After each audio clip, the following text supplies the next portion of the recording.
بسم اللہ الرحمن الرحیم۔ ختم نبوت کے دروس کا سلسلہ چل رہا ہے۔ قادیانی کی ذاتیات پر بات ہو رہی ہے۔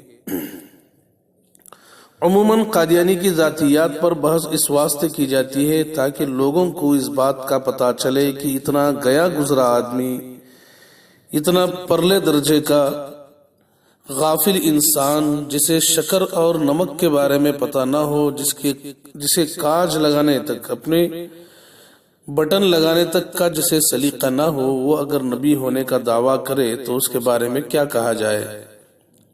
آپ سنتے جائیے کہ پوری باتیں ایسی ہیں جس میں ایک عام آدمی کو بھی غفلت نہیں ہوتی، اس میں مرزا جو ہے غافل رہتا ہے، غفلت کرتا ہے۔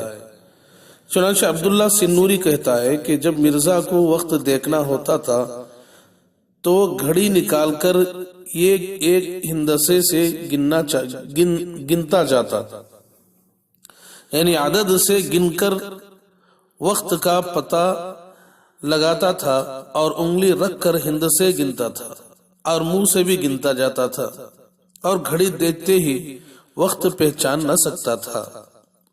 سیرت المہدی جلد نمبر 1 صفحہ نمبر 180 میں یہ بات لکھی ہے۔ بھلا بتائیے، چھوٹی سی جماعت کے بچوں کو تک گھڑی دیکھنے کا سلیقہ آتا ہے، سلیقے سے وہ وقت بتا سکتے ہیں۔ یہ انسان گھڑی دیکھ کر وقت تک نہ بتا سکے، پھر اسے کیا کہا جائے۔ ایک جگہ لکھا ہے کہ گھر سے سفید بورا یعنی شکر، سفید بھورا یعنی شکر لینے گیا، پسے ہوئے نمک کو سفید شکر سمجھ کر لے آیا اور ایک مٹھی بھر کر منہ میں ڈال لی۔ اس میں ہرس کا بھی پتہ چل رہا ہے، مٹھی بھر کر شکر سمجھ کے منہ میں ڈال لیا، بس پھر کیا تھا، دم رک گیا اور بڑی تکلیف ہوئی۔ سیرت المہدی جلد نمبر 1 صفحہ نمبر 244۔ دیکھا کہ جسے شکر اور نمک کا تک پتہ نہ ہو اور کھانے میں ایسا حریص کی مٹھی بھر کر منہ میں ڈال لے۔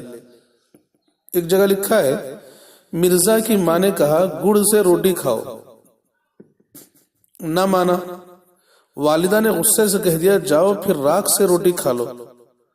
حضرت صاحب روٹی پر راکھ ڈال کر بیٹھ گئے۔ سیرت المہدی جلد نمبر 1 صفحہ نمبر 245۔ جسے کھانے کا سلیقہ تک نہیں، بھلا روٹی پر کوئی چولہے کی راکھ ڈالتا ہے لکڑیوں کی۔ ایک جگہ لکھا ہے، قادیانی کو اس کی اپنی چھڑی دی گئی، نہ پہچانی، پوچھنے لگا یہ کس کی ہے۔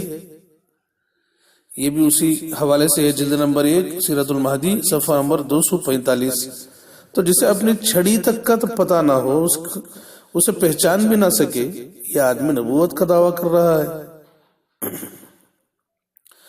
مرزا کے سسر میر ناصر نے مولوی محمد علی کی شکایت مرزا کے سامنے کی۔ محمد علی نے برا مانا تو قادیانی کہنے لگا، میں اس وقت اپنے فکروں میں اتنا محو تھا کہ مجھے خدا کی قسم کھا کر کہتا ہوں کہ مجھے معلوم نہیں کہ میر صاحب نے کیا کہا اور کیا نہیں کہا۔ پھر کہتا ہے کہ جس مقصد کے لیے مجھے بھیجا گیا، یعنی اخلاق کی درستگی، اس مقصد میں مشغول رہتا ہوں۔ اس مقصد سے ہمارے مرزائی خالی ہیں، یعنی اخلاق کی درستگی سے ہمارے مرزائی خالی ہیں۔ سیرت المہدی جلد نمبر 1 صفحہ نمبر 254 کا کچھ خلاصہ ہے۔ تو جسے یہ تک پتہ نہ ہو کہ میرے سامنے فلاں نے کیا بات کیا، کس کے بارے میں کہا، کس موضوع پہ کہا، یہ تک کا پتہ نہ ہو، اتنا غافل انسان ہے۔ مدہوشی کے اقرار کے باوجود رسالت کا دعویٰ چھوڑنے کے لیے تیار نہیں ہے۔ سامنے والا کیا کہہ رہا ہے وہ پتہ نہیں ہے، مگر یہ کہہ رہا ہے کہ چونکہ اس مقصد میں مشغول ہوں، اس واسطے مجھے ان چیزوں کا پتہ نہیں ہوتا ہے۔ ارے مقصد تو وہی ہے کہ لوگوں کی اصلاح کرے۔ جب لوگوں کی اصلاح کا مقصد پورا نہیں کر پا رہا ہے تو نبوت کا دعویٰ کرنے کا کیا حق ہے اسے۔ مرزا کہتا ہے، میں دیکھ رہا ہوں کہ دلائل و براہین کی فتح کے نمایاں طور پر نشانات ظاہر ہو رہے ہیں، اس کی کتابیں ہیں، اور دشمن بھی اپنی کمزوری محسوس کرنے لگا ہے۔ سیرت المہدی جلد نمبر 1 صفحہ نمبر 254. دیکھیے مغالطہ اور دھوکہ دیتے ہوئے یہ کتابیں لکھا ہے، اور یہ لوگ مغالطہ اور دھوکہ دینے میں ماہر ہوتے ہیں. قادیانی بھی ماہر تھا، ہاں سوائے دعووں کے سوا مرزا کو کچھ پتہ نہیں چلتا تھا کہ میں کیا لکھ رہا ہوں، کیا بول رہا ہوں، اور جو بھی مغالطہ دیتا اسے دلیل سمجھ بیٹھتا. جیسا کہ براہین اور دلائل میں ساری چیزیں اسی طرح کی بھری ہوئی ہیں مغالطات. مرزا کے مرید خاص، اس کی مسجد کے امام، اس کے بہشتی مقبرے میں پہلے دفن کیے جانے والے شیخ عبد الکریم نے کہا کہ مرزا کے پاس عورتیں جھگڑتی تھیں، چلاتی تھیں، دست و گریبان ہوتی، پوری زنانہ کرتوتیں کرتی ہیں، مگر اس کو پتہ نہیں چلتا، اپنے کام میں مستغرق رہتا. سیرت المہدی جلد نمبر 1 صفحہ نمبر 278 میں یہ باتیں لکھی ہوئی. معلوم ہوا کہ قادیانی کو اصلاح کی فکر تو کیا قابلیت ہی نہیں تھی. کیا عورتیں میرے پاس کیا کر رہی ہیں؟ پہلی بات تو عورتیں حاضر ہوتی تھیں اس کے پاس، یہ بہت بڑی غلطی ہے. پھر عورتیں اس کے پاس رہ کر کیا کرتی تھیں؟ آپس میں دست و گریبان کریں، چلائیں، چیخیں، اسے اس کا پتہ نہیں چلتا تھا. تو پھر کیا خاک اصلاح کا کام کرتا تھا. مرزا بشیر احمد لکھتا ہے، آپ ایک دفعہ کسی ہندو مخالف کو خط لکھنے لگے تو خود بخود السلام علیکم لکھا گیا. جب آپ نے کاٹ دیا جسے، لیکن پھر لکھنے لگے تو پھر سلام لکھا گیا. چنانچہ آپ نے دوسری دفعہ اسے پھر کاٹا، لیکن جب آپ تیسری دفعہ لکھنے لگے تو پھر ہاتھ اسی طرح چل گیا، السلام علیکم لکھ دیا گیا. آخر آپ نے ایک اور کاغذ لے کر ٹہر کر خط لکھا. سیرت المہدی جلد نمبر 1 صفحہ نمبر 287. معلوم ہوتا ہے کہ مرزا کو اپنے دل و دماغ اور اعضاء پر بالکل کنٹرول نہ تھا. جو چاہے لکھ دیا جائے، جو چاہے دماغ سے نکل جائے. یہی پراگندگی، یہی گندگی پوری بھری ہوئی ہے اس کی کتابوں میں. مرزا قادیانی مرغی کا ایک چوزہ ذبح کرنے لگا تو بجائے چوزے کی گردن پر چھری پھیرنے کے غلطی سے اپنی انگلی کاٹ لی، جس سے بہت خون گیا. سیرت المہدی جلد نمبر 2 صفحہ نمبر 4.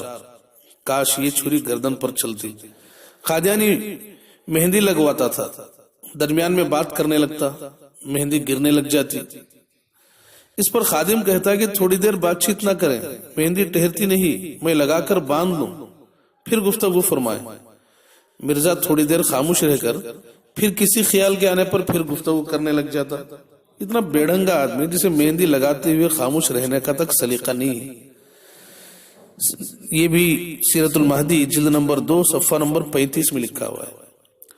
بعض دفعہ ایک جگہ لکھا ہوا ہے، بعض دفعہ جب حضور جراب پہنتے تھے تو بے توجہی کے عالم میں اس کی ایڑی پاؤں کے تلے کی طرف نہیں رہتی بلکہ اوپر کی طرف ہو جاتی تھی، اور بارہا ایک کاج کا بٹن دوسرے کاج میں لگا ہوتا تھا. اور بعض اوقات کوئی دوست حضور کے لیے گرگابی یعنی بوٹ جو شو ہیں وہ ہدیتاً لاتا تو آپ بسا اوقات دایاں پاؤں بائیں میں ڈال لیتے تھے اور بایاں پاؤں دائیں میں ڈال لیتے تھے. چنانچہ اسی تکلیف کی وجہ سے آپ دیسی جوتے پہنتے تھے. اسی طرح کھانا کھانے کا یہ حال تھا کہ خود فرمایا کرتے تھے، ہمیں تو اس وقت پتا چلتا ہے کہ کیا کھا رہے ہیں کہ جب کھاتے کھاتے کوئی کنکر وغیرہ کا ریزہ دانت کے نیچے آ جاتا ہے. سیرت المہدی جلد نمبر 2 صفحہ نمبر 58. کیا قادیانی کی اتباع کرنے والے اسی طرح کنکریلا کھانا کھاتے ہیں؟ کیا ان کو بھی پتہ نہیں چلتا؟ ہم تو کہتے ہیں کہ ان کو پتہ اس وقت سے چلتا ہے جب سے کھانا تیار کیا جا رہا ہوتا ہے کہ ہمارے لیے فلاں فلاں کھانا تیار کیا جا رہا ہے. عبد الکریم نے کئی دفعہ حضرت صاحب کی گھر کی عورتوں کو آپس میں یہ باتیں کرتے سنا ہے.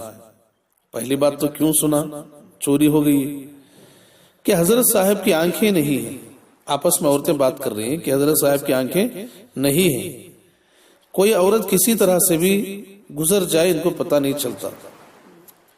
ہم کہتے ہیں کہ آنکھیں نہیں ہیں، یہ تو ہم کو بھی معلوم ہے. اتنا معیوب انسان تھا کہ اس کی آنکھیں ہوتے ہوئے نہ ہونے کے برابر تھی. مرزا کی آنکھیں نیم بند رہتی تھی. مردوں کے بارے میں بھی پتہ نہ پڑتا تھا کہ یہ فلاں صاحب ہے. سیرت المہدی جلد نمبر 2 صفحہ نمبر 77.